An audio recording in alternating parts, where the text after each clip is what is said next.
Assalamualaikum warahmatullahi wabarakatuh. Saya Dian Nurmanitya dengan NIM 063 dari KPI 6D akan menjelaskan mengenai sejarah perkembangan media massa di Indonesia. Indonesia memiliki 4 fase dalam sejarah media massanya.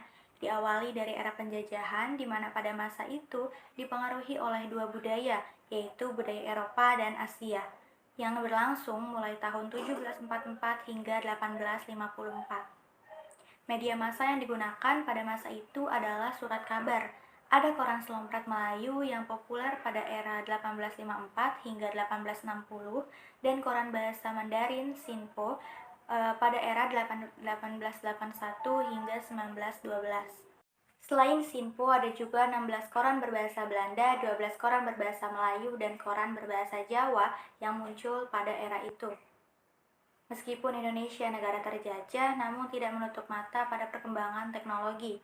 Hal ini yang membuat Indonesia juga mengalami peningkatan dalam sejarah media massa yang dimulai dari surat kabar, kemudian berkembang menjadi radio. Radio resmi berdiri di Indonesia pada 16 Juni 1925. Radio pertama bernama BRV atau Batavias Radio Vereniging. Meskipun radio sudah bermunculan, namun perkembangan media cetak di Indonesia tidak hilang begitu saja. Ditandai dengan bermunculannya banyak media cetak hingga tahun 1960-an seperti Berita Indonesia, Harian Rakyat, Suara Indonesia, dan lainnya.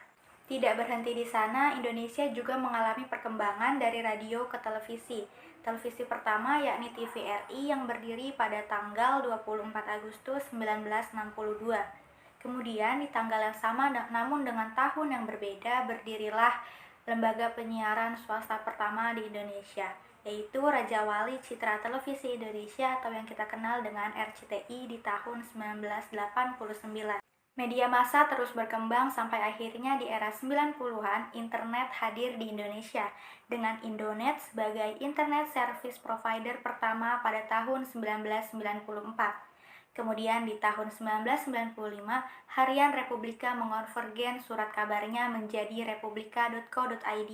Dan pada 1998, detik.com muncul sebagai portal berita pertama yang diluncurkan di Indonesia. Indonesia terus mengalami peningkatan pada sistem media massanya, mulai dari media cetak, elektronik, hingga media online. Itu dia penjelasan mengenai sejarah perkembangan media massa di Indonesia. Sekian dari saya. Wassalamualaikum warahmatullahi wabarakatuh.